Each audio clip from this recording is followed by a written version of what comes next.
Hello, in this video I'm gonna show you how to exchange normal dust and debris container for this water tank and 2-in-1 container.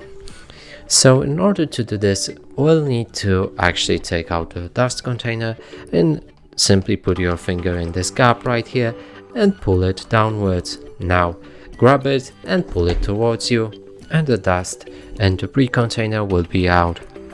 Put it aside and let's move on to our water tank. So here it is, and in order to insert it, you will need to lift it up a bit and then simply push it in until you hear the clicking noise.